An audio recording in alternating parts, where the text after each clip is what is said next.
Guys, make it nice and loud for my friend, Tony Casillas, everybody. Tony Casillas. There he is. Oh, hi. How are we doing? Yes, sir. Yes, sir. How many people clap, do you think? Sorry, I was playing music for like your intro, and I'd missed the first part of whatever you said. I said, how many people do you think clap for me? I have to know. Listen, my all of my fans, all the guys in my chat are big train enthusiasts. So they were all at work like this, clapping with their forearms. Choo choo, choo choo. The big train is coming. The big train is coming. Dude, Tony Casillas, so good to see you, man. Thank you so much for being the first guest on TBWZ Widescreen Radio. Thank you for having me, Zach. I'm here in my car. I am watching an old man give out tickets to park cars. He is Can you sweating. flip the phone around? No, I'm not gonna. He's gone. He disappeared. He was right over here. Yeah. Of course. But he is sweating. Yeah, of course. And he was. I just, it's kind of sad that we're giving this guy this job before he passes. The worst job ever. Walk around 6th Street amongst the homeless, and then just giving people $50 parking tickets. Yeah. Our country's falling apart. Before he passes is such a good qualifier. Oh, what'd you do? Oh, yeah, he gets to heaven, and the Lord's like, yeah, I mean, you're a pretty good guy. What were you doing before you passed? I gave $50 parking tickets. Oh man, people have to pay to park. Yeah, people have to pay to park in Austin. You work. I think we're lagging. We're back. You work in 6th Street. You work. You work at the Joe Rogan Comedy Mothership, which is. I work at Joe Rogan's Mothership. Quite an honor, right? Yeah, it's cool. It's like the Comedy Store 2.0. Okay. Because it's pretty cool. Because when I was a young comic, I was like, my dream was to perform at the Comedy Store. So yeah. But living in Texas, it's cool that they built one here in Texas, so I didn't have to move to liberal LA. No, I'm kidding. I love Los Angeles. No, but the pandemic happened, and it was kind of like a weird like blessing or coincidence or whatever you call it, and then got to stay home. Yeah. And still do the thing I was like planning on doing, is becoming a door guy and working my way up. Yeah, and by door guy, he actually, I know if you don't know comedy, you might not know what that is. He's actually the door. I am the door. Yeah, it's me and another guy. It's like saloon doors. They push on my nipples, and I go, "Welcome in," and then you push. But you can't push too hard because then I'll swing back and I'll hit someone, and that has happened. Yeah. And I am under lawsuit, and I can't afford a lawyer right now. So, if anybody wants to donate to me for that cause. Yeah, we don't have any lawyers in the chat, and we never will. This is not a show for lawyers. But you also, there's like a secret kind of hangout at the mothership, and there's like a little special knock that they do, or a little pinch on you. You just rub the nip. Okay. And then if you're like VIP, if you want to like come to the after hours, like you have to like give it a lit. You have to give it like a lit. Can you just do that a little bit closer to the camera? Okay, that's how you do it. Yeah. That's how you do it. You lick my nips, and then I lactate a little bit, and you hold on to the milk. You show it to the bouncer, and then he lets you in. Okay, that's awesome. Yeah, I love that. If you see me looking up and to the left, I'm watching porn. I'm watching baseball. I'm watching the baseball games. We're obviously in the middle of postseason baseball. Did you catch any of that Yankees Red Sox game? I did not. My Rangers are out, so I kind of am stopped. Yeah, but your Cowboys are. Oh yeah, let's talk about this. Yeah, okay. Let's bring this up. Okay, yeah. No, I think the Cowboys are like the most entertaining team in the league because their defense is so bad and their offense is so fun to watch that all the games are fun at least, right? Yeah, oh yeah, because every Sunday I want to get on a roller coaster for 3 hours. Yeah. Zach, you know why they didn't build a roller coaster? They make roller coasters short rides because no one wants to sit on a roller coaster for 3 fucking hours. That's why minute and a half and not 3 fucking hours. Yeah. That makes sense now. I'm just trying to think of what football would look like if both teams were actually on roller coasters. Well, or if the field was like was like one of those like drop downy. Oh, this is gonna get clipped and used for something. If it was like one of those drop down things the whole time, and like every once in a while it just like flew up. If two football teams were on a roller coaster competing against each other, I think you would hear a lot of "goddamn." Yeah. And another word that we can't say. Another word we can't say, but we're thinking it. But we can. Oh, bomb. 3-run bomb. This game is over. Who's winning? Bo Naylor for the Guardians. Bo Naylor just hit a 3-run bomb. Oh, hell yeah. It's 6-1 in Cleveland. Good for the Guardians. Cleveland needs a win. Yeah, good for Cleveland. Yeah. Cleveland is my second favorite city, or my third favorite city in Ohio. Obviously, my first favorite city in Ohio, Cincinnati, baby. Tony was with me when I got this jersey. We were in Cincinnati, and we got in trouble. Can I tell this story? When we got in trouble on the Jumbotron? No, yeah. I think, and also this is just for your listeners. I just want them to know that they might be listening to a live stream with a gay host, and nothing wrong with being gay. But so in Cincinnati, they do a thing to get on the Jumbotron. They fired their camera operator because who needs jobs anymore? So what you do is you scan like a QR code. Yeah. And then they put you in a queue, and then they'll let you know, like, oh, you're about to be on the Jumbotron. Get ready. Think of something silly and fun. And so we're thinking about stuff, what we could do on the Jumbotron. I'm like, what if we do a dance? And Zach's like, it's been done before, Yeah. And then he goes, what if we kissed? And I go, that's a thought. I'm good, but that's a thought. And then he goes, no. But like, what if we actually kissed? Yeah. And I was like, okay. Okay. You like two times. Not on the cheek. Not on the cheeks, on the lips. On the lips. And then I was like, okay, that's funny. What if you try to kiss me and I react? And you go, yeah, but like, what if after you react, we actually kiss? Yeah. And we got like 3 laughs. It was actually more than that. So we did the Jumbotron thing. I leaned in to try to kiss him, and he backed away and looked at me like, yo, pause. Yeah. And like after we went off, like we got kind of a big pop in the stadium. We got a pop. A few hundred people were like laughing at what we did. Because in Cincinnati, being gay is still illegal, so they're just like, whoa, these guys are like brave as hell, dude. Half my chat just like applied to move to Cincinnati. Dude, what is happening? Zoom keeps doing this thing where it is like moving my camera around, but I don't want it to. Tony, as you can see behind me, I'm playing a movie. Yeah. If you could see this. What movie is it? It's right over here. I don't know if you can read it from there, but it's called There Will Be Blood. Ooh. Yes. I like that. I'm an oil man myself. I could tell. You look like an oil man. Thank you. You look like a lot of vinegar and a lot of vinegar. Yeah, you look like a guy who loves say it, you fucking fuck. Say it with your pedo fucking beard. Say it. He. We have a guy in here in the chat who is asking Tony a question. He says, do you ever entangle with some of that hot Austin Huzz? What's Huzz? Oh, I don't know. Major boomer alert. Don't do this. Don't do. I know the 6 and 7. I know some stuff. I know some of the stuff. I just don't know what a huss is or a huzz. I know the 6 and the 7. I know the 6 and the 7. It's pretty cool. 6, 7. I know. Is that like ladies? Yeah. It's like ladies. Yeah, they're fun out here. They're crazy. I would say people in Austin, it's like living in Neverland from Peter Pan.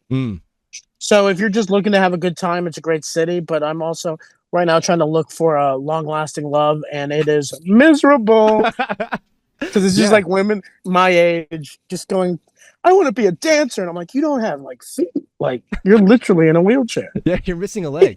You're missing a leg. Go and kill Tony. You know? Speaking of Kill Tony, you're in the room for every single Kill Tony on Monday nights. I go, I work a lot of, So you work the Mondays and you're there. So they are usually like 2 or 3 weeks ahead. So you're seeing like you're seeing it before everyone else does. Is it hard to hold it back and like not tell people like kind of what's going on and stuff? No, I think maybe at first, but now it's kind of interesting where it's like I'll be in the room and be like, oh, this is a fun show. You know, I'll like laugh, watch the show, and be like, okay, I caught like 30 minutes of the show, and then I'll go, you know, walk around, fucking do something else, waiting for the show to end. And then like sometimes it just like clicks. I was like, oh, people like wait in line or like fly from other countries to be here to see the show. And it's crazy how for me it's like a normal thing to just be able to go, oh, let's pop in and see who showed up today and what's going on. It's kind of crazy to be in that environment and not have it phase you as much, and how it's kind of like normal. And then other people are like, oh my God, what, like, who was in there? And you're like, well, I'm not supposed to tell you, but it was, you know, it was Adam Ray. And they freak out and they're like, really? And I was like, yeah. Yeah, then, I saw the show one time at the Mothership, and it's if you can ever make it, it's one of the coolest nights in comedy. But to rephrase, I think what I was saying there, there's often times where you see someone win a golden ticket, and you see someone have a life-changing moment on Kill Tony, and it takes 2 weeks or 3 weeks for the episode to come out. What are they doing in that 2 to 3 weeks? Are they just like silently like freaking out? They're becoming monsters. No, I'm kidding. I'm kidding. Call them out. Peyton Ruddy, you're on notice. Yeah, they are buying property, and they're inviting young people. I don't know the ages, but they're throwing pool parties. They're, you know, it's a Dan Schneider situation. I'm not a part of it. I just watch from a distance, and you know, no, they're great. It's. Dude, there was one, I saw a golden ticket winner. I remember, because I've been there. I've like seen a couple live. But it is crazy when it like someone gets a golden ticket and the room like loves it. And it's like when you're alone at like a hotel or your apartment, and one of those America's Got Talent videos pop up, and it's like a blind guy that can't talk, but then he can sing like Freddie Mercury. And then they give him the golden buzzer, and he's like running around the stage. And you're like, is he gonna fall off? But you know what I mean? But it's like, it gets emotional. Like I've teared up at like 2 of them live, because the energy when someone gets a golden ticket, you're like, oh wow, I know this person, and like I know how hard they've worked, and it's cool to see that they're finally getting some gratification and getting some love. Yeah, that's awesome. I love thinking about the blind guy who can't talk but can sing like Freddie Mercury. Have you know that guy, right? He won like a few years ago. I'll do the voice, but he like walked out. His eyes are just racing, and he's just like, clip this. My name is Tabitha, and he goes, I like the color green. And then the whole auditorium's like, oh, he likes the color green. And then he just sings this beautiful song. And I think he won or got like 2nd place. And I'm like, and now he's in Vegas just getting slop top. And and now his eyes are fucking steady. They're locked in now. Turns out getting ahead when you have just crazy eyes locks you in. Yeah, he was blind and now he can see after hanging out with Shin Lim for so long. Shin Lim and David Copperfield.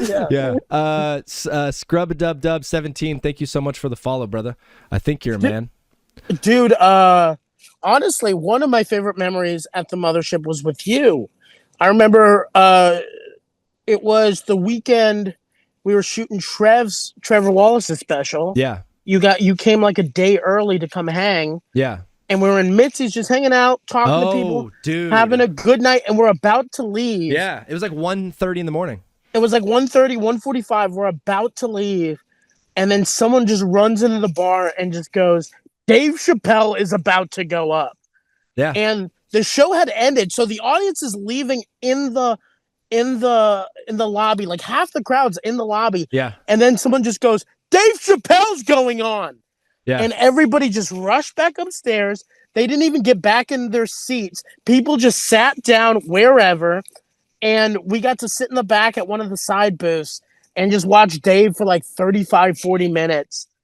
And that was like a cool moment. And that was early on when I got the job, and I was like, oh, I think, I made a right choice in life. Yeah. Pursuing comedy, and like, I'm in a cool place, and this is awesome. Yeah. Dude, we were probably like talking crap on the situation that we were in, and just like life in general and how difficult it was and how hard things were. And then it's like, hey, Dave Chappelle's here. Yeah, Dave Chappelle's here. And then we just ran out, and it was just like, And he did like an hour and a half. Yeah, and people just came in and it was like church. It was awesome. It was unbelievable. I mean, you could hear a pin drop in that place. He was smoking cigarettes, and oftentimes during comedy, there's like. And then Zach at one point during his best joke goes, "Hey Dave, give me a smoke." Oh man, that was so embarrassing. I don't drink anymore, but I did have a few drinks, and I chirped from the back, and I decided to heckle the greatest comedian of all time and ask for a cigarette. You didn't actually heckle, but you did tell me when we went back in the bar and Dave Chapelle was there. You go, "Could you ask Dave Chapelle if I could bum a cigarette?" And I go, "I work here. You do it." Well, also, one of the coolest parts about that is after he got off stage, we all went back to the bar, and he came to the bar, and all of us like turned to him like, and he like a guy who just hit a home run coming down the dugout. He gave every single one of us knuckles coming down the bench, and then like sat at the end of the bar and ordered a whiskey and smoked cigs, and it was so cool. It was so cool. Speaking of the mothership, do you have a moment at Joe Rogan's mothership that like, aside from that felt like you were in a fever dream? You're like, what is happening? Who's around me? I know one time you said Kyle Rittenhouse was there with security, but is there a moment in particular? That was just a weird night when Kyle came by. I think everybody at the club was just like, we don't need this to happen again, you know. Was he armed? No, but I heard a rumor, and this is all rumor, but I heard a rumor he wanted to bring the gun, and everybody was like, no. Good thing Cam Patterson is fast. Yeah, no one wants to see the gun. Oh, you know. Yeah, you want to like as a trophy. Like, yeah, you want to see the gun that I use? It's crazy. This week, the shooter that shot Charlie Kirk is coming, and he's doing he's doing bottom of the barrel with him and Brian Simpson. Yeah, doing Brian bottom of the barrel. Brian Simpson's like, man, that man can shoot. Let's see if he can riff. You know. You can shoot. Let's see if you can riff. That's great. Oh man, that's awesome. And you're currently parked on 6th Street in your car. And oh no. Oh no, what do you see? Oh no. So it's a man. Oh no. With 4 dogs and 2 suitcases, and one of the suitcases just busted open. Can you please tell him that he's live on TBWZ Widescreen Radio and interview him? No, he's like pissed. The thing is, the dogs are adorable. They're puppies, but like I feel like he might be armed. So I'm just gonna watch. Okay. Well, if you just keep us updated. I'm literally, sir. I'm parked. Sir? I'm about to drive off. I'm just doing like a job. You're here for some time. I'm just confirming a paid parking. I haven't paid yet. I'm about to drive off. I'm sorry, sir? I'll drive off now if you want. I'm not paid yet. But you've been here for some time. Okay. Ordinance 1237 requires immediate payment. Okay. When you arrive in the space. I didn't know that. I thought if I was in the car, I just had to do a job interview. I'll drive off if you want. Thank you. Oh, that was so good. Yeah, I'm driving off. You fuck. So wait, I'm still staying on. That was crazy. He just came up trying to scan my fucking car. The ordinance. You better not take a picture of my fucking license plate. The 1234 ordinance. Dude, that's so awesome. Did you see him? Yeah, that was great. That was an amazing clip. Yeah, comedian gets ticket in middle of interview. I've been watching you. How about you go down a different street, you fuck? Dude, I'm gonna clip that. I'm gonna clip this whole interview out, but that moment is gonna be awesome. If that's not my first viral clip, I don't know what's going to be. But no, but so you were asking, you're like, what was a cool moment at the ship? I would say, so recently Ron White did a couple of theater shows in Texas for the flood victims. Yeah. And I remember I was doing a showcase, and I got to bring Ron White up in the Fat Man stage. It's not named after me, chat. Fitting. It's not named after me, chat. Don't ask. And so I got to bring Ron up, and so I bring him up. I go, ladies and gentlemen, your next comic, fucking blah, blah, blah, Ron White. And he goes in for a handshake. And the crowd is losing it behind me, and he just goes, hey, man, do you want to open up, like, the theater shows next week? It's one in San Antonio and one in Austin. While we're on stage, while people are like freaking out, and he's like, yeah, man, it's gonna be like Friday San Antonio, you'll come to my house, and then Saturday's Austin, blah blah blah. And I'm like, yeah. And he's like, yeah, my people will reach out. I go, okay, Ron, have a good set. I was like, to me, it was like so cool. he's such a legend, but also how like long he's been doing it. He doesn't care that there's 300 people waiting to hear him say some shit. Yeah. And he's like talking business. Dude, it was like so awesome. To me, that was like just a cool moment because like I grew up watching him on like Comedy Central, and being a kid from Texas, he's kind of like the GOAT. Yeah, you grew up in San Antonio, and to open those shows for Ron was probably such a cool moment.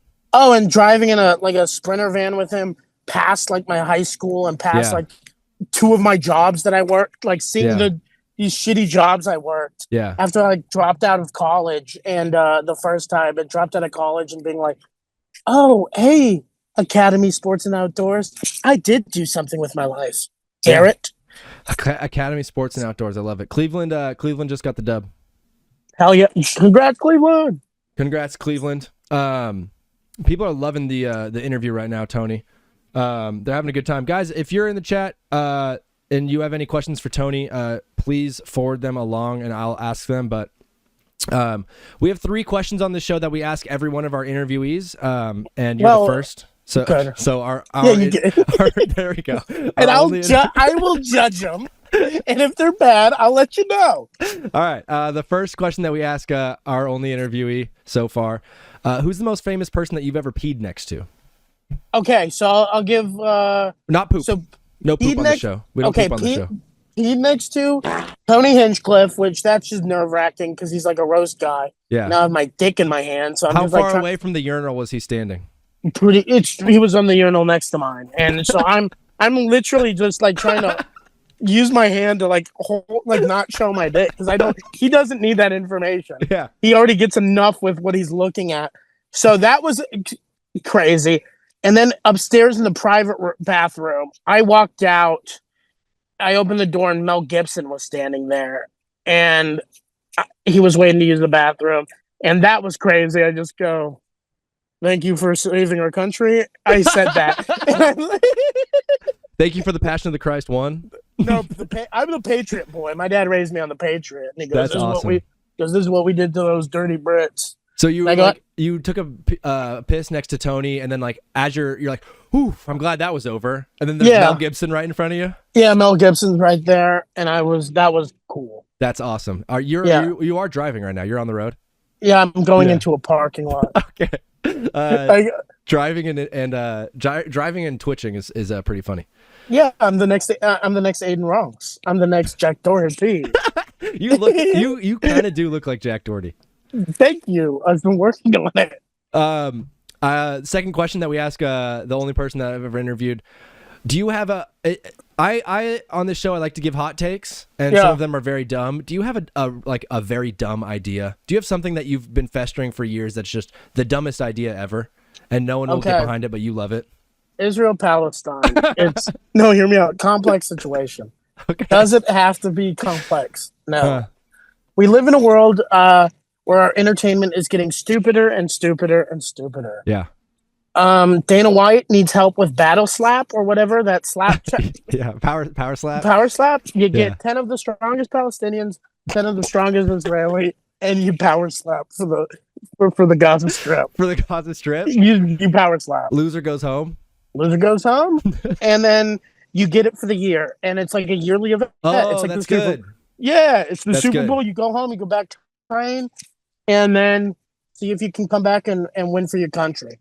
After you go back to praying. Yeah, you go back to praying, go back to slapping. But I think, that's because like war is just getting a little out of hand. Yeah. And I think it's just, I get depressed watching like bombs and like kids crying and like hospital bombings. Sure. And it's just like, dude, I don't want to see this. Yeah. I'd rather watch them slap each other. The 10 strongest Israelis versus the 10 strongest Palestinians. I want to see a girl try to dunk and her titties bounce. I don't want to see bounce. Yeah. I want to see a girl get knocked out. Yeah, dude. Honestly, great idea. Five men, 5 women. Yeah. And then we do one for fun where a man and a woman battle, and we know how that's going. that would be fun. Like, in all seriousness, as as great of an idea this is, I think the pay-per-view numbers would be It would skyrocket. It would be like billions of dollars. Yeah, we will do it at the White House lawn. It would fund the next like on the White House lawn. We'll do it on the White House lawn. On a neutral site in a neutral field. Or they should do it like on the actual strip in between, like one on each side. Ooh, yeah, it'd be cool. I like that. Yeah, but yeah, I think it would just. Yeah, I think it would heal, and I think we should solve most of our problems like that with power slaps. Yeah, I love that. And then this one's a little bit more serious, and as fun as we like to get on the show, I do like to actually know about people and care about people. As Suzuki rips a double, 2 outs. Chicago's got a man on second. What is your dream, Tony Casillas? We all have dreams and we all have aspirations. I just want to know whether it be a spiritual dream, an emotional dream, a mental dream, something physical, something about work. Like what is your dream in life? I would say my dream. I just started a podcast called Silly Goose Radio. Cool. Chad, if you like me, check it out. It's with my buddy Jimmy Moynihan and Grant Adcock, 2 funny comics out here in Austin. And I think my dream would just be like make a nice, like a good living. And I'm not talking. I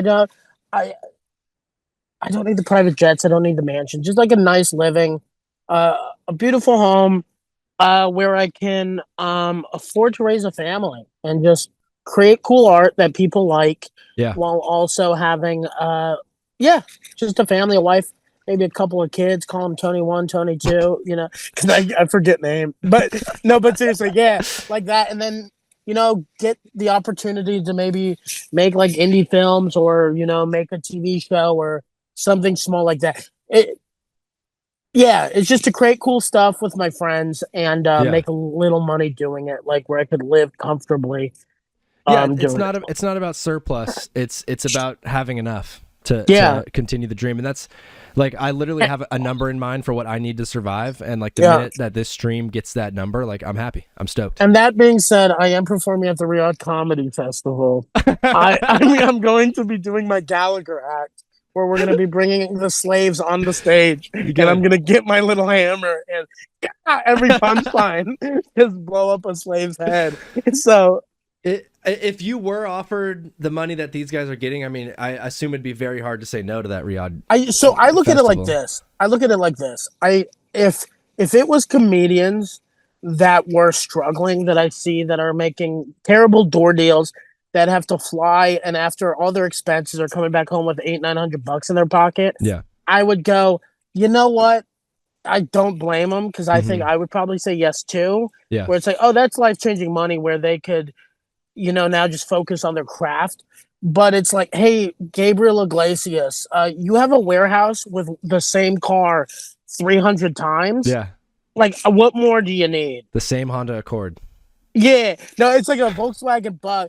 Or like, I think a Bug. I think it's like a Volkswagen Bug or like a van. But it's like these comedians that are just like, they have like 5 houses. And I was like, hey man, if you need the money that bad, maybe only have 4 houses.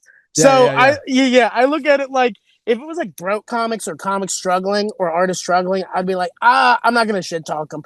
But it's like, hey, Bill Burr, you can't go Jeff Bezos is bad and then perform for the Saudi royal family. Yeah. You can't dap up the Saudi royal family, but go, I think what Jeff Bezos does is kind of weird. I think it's weird that Jeff Bezos is a billionaire. Yeah, I think it, but I'm going, I like millionaires. I hate billionaires. I like trillionaires. I love the Saudis. I love the Saudis. So I'm just gonna say this real quick, just for the clip. What I know, there's a lot of buzz about the comedians doing the Riyadh Festival. What are your thoughts on the comedians doing the Riyadh Fest? Cool, that's it. I do this thing where, we are allowed to edit in real time here, so that clip is gonna be fun. Tony, this has been an awesome time, and can I ask you real quick, Zach? Yeah. How long have you been doing this stream for? This is stream number 2. This is Holy stream fuck. number 2. You're good at this, man. Thank you. I'm trying my best. I think it's one of those things where I've been hibernating for a few years. I used to be in front of the camera guy. I used to be in a lot of plays and stuff, and I was always in front of the camera, and I spent kind of like 7 or 8 years of my life learning the behind the scenes stuff, and it really kind of allowed me the hibernation period of like learning all of this back end stuff to where I can get the tech looking nice, and the design and all of that stuff. And then I'm now feeling like I can really just step into my own and start. Can I give you one content. note? Can I give you one note? So there's that poster behind you. Yeah. And it's just showing feet. I don't have it. Like, I don't have a foot fetish. Yeah. But you might invite a guest on with a foot fetish. Okay. And that might be distracting for them if all they see is, so that you're going to ask them that question like of like, what are your dream? And they might just go feet, you know? So it's like, just, I would say maybe like no poster or like, not just feet. Yeah, that's good. That's a really good note. You're wise. He's a set decorator. I'm a set decorator. I worked as the assistant set designer on 12 Feet from Home, starring Patton Oswalt. No. Shawn Michaels from the WWE and Dean Cain. Dean Cain's in it. Is that the funniest production that you've been a part of? Yeah. Dean Cain yelled at me on that set. Okay. Were you a driver on a movie too? Yeah, I was on a driver on a movie called the VFW. That movie's actually cool. And what's his face was an asshole, but I didn't really have to interact with him as much. He's the villain from the Avatar movies. He's the soldier guy from Avatar. Yeah. Dude, it's so funny that in the second one they just brought him back and they're like, yeah, we built you an avatar. I'm like, okay. And he's just like sick as hell. Yeah. But no, Dean Cain yelled at me for like no reason, because it would be like 13-hour days and you would get home, get like 5 hours of sleep, wake up, just throw something on, go back to set. And one of the days Dean Cain was working, I put on a Batman shirt that I owned, and he just goes, "Really, man, Batman?" And I just go, I'm like half asleep, I go, "What?" And he just goes, "There's always one asshole on set." And I go, and then I just go, "Excuse me?" And he just goes, "Yeah, man, you know I was Superman." And then I didn't mean it as an insult. I go, "Oh, you were Superman?" And he just goes, "Fuck off, man." Wow. Because I didn't know he was Superman. Dude, the ego is crazy, and I can tell that you're a guy who is gonna have the worst ego in the world when you become a diva. It's gonna be bad. It's gonna be really bad. I've been practicing my snaps. Yeah, or flicking the back of people's necks of PAs. I'm gonna go. Tostitos pizza rolls, where are they? I'm still gonna be white trash, but just with like a upper class attitude. These bagel bites are burnt. These bagel bites are fucked up. Now, bring me the 1994 Mountain Dew blue. Give me the blue voltage now. Blue voltage. That is the best Mountain Dew by far. We have about 7 minutes left on this call. Cool. I wanted to, one funny thing that I thought of while you were talking, if you guys have never been in the mothership or you don't know, but Joe Rogan, there's 2 rooms inside, and the rooms are named the Fat Man and the Little Boy. Yeah. And those are named off of the bombs that America dropped on Hiroshima, on Japan. And it's just hilarious that he named his the 2 rooms in his comedy club off of the most tragic events in human history. No, you know why? You know why though? Not named the flood. Why? Because it's alien thing. If you walk in the club, the first thing you see is like a flying saucer. Yeah. And so the theory is, or they say, after we dropped the bombs, that was the first mass sighting of aliens on planet Earth. Yeah. So that's the conspiracy theory, is that after we dropped those 2 nukes on Japan, because they started it. we didn't want to do it. We said stop the war, and they said no.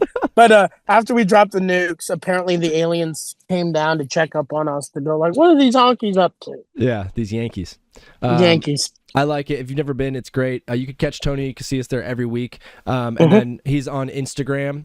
At comedian Tony C. At comedian Tony C. I'm gonna put it in the bio of all the clips and stuff like that. This full interview is gonna be going on YouTube for you guys to rewatch later if you'd like. Oh hell yeah!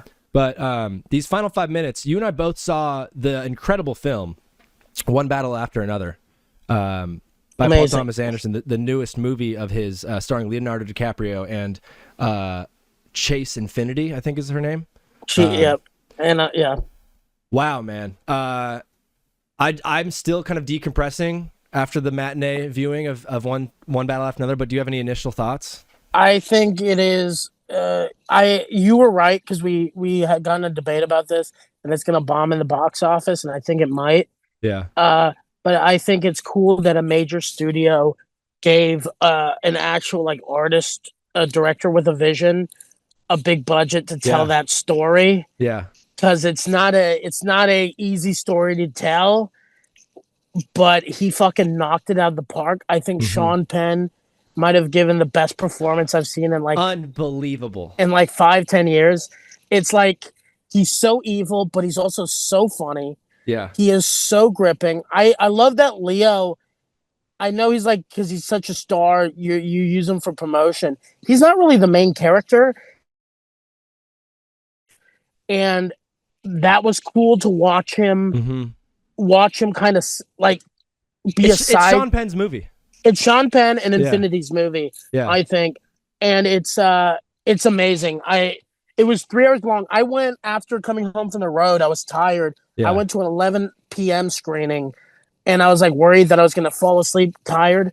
Once the movie started, the music, I was just sucked into the movie. Yeah. And I'm going again. Yeah, I'm going again tomorrow night, just so I can watch it again and see if I missed anything. The music, you brought that up. The music was like it felt so strangely out of place.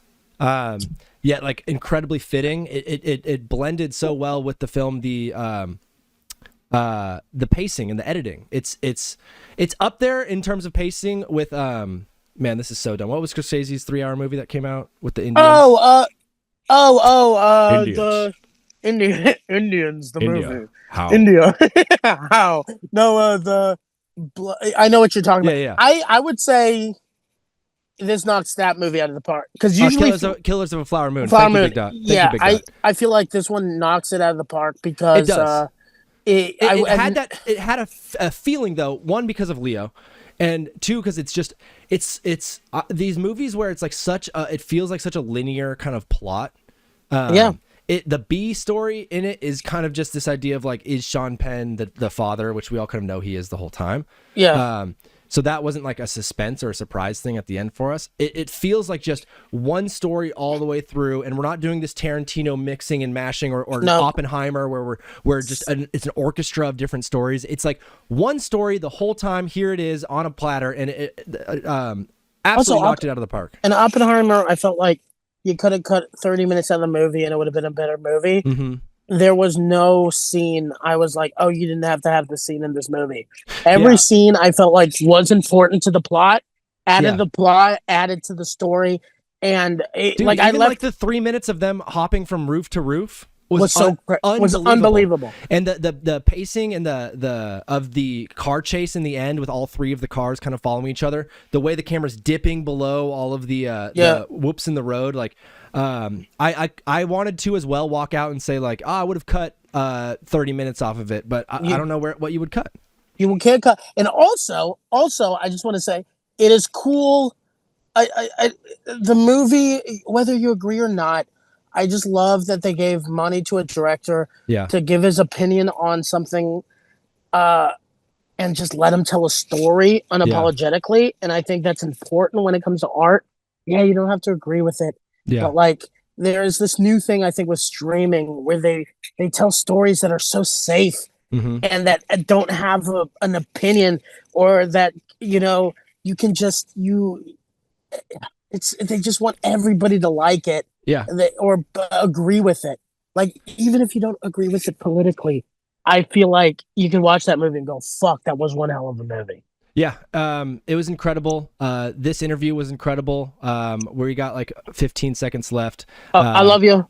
I love you too, man. That movie was not safe. What you do is not safe. Stand-up comedy is the last form of true free speech, in my opinion. And you are one of the best in the world at it. Say something bad. I'm a hero, and you're welcome. You're a hero, and you're welcome. Tony, it's an honor to have you. Thanks for being the first guest on TBWZ Widescreen Radio, man. I love you, and we'll talk to you soon, brother. Bye. Peace.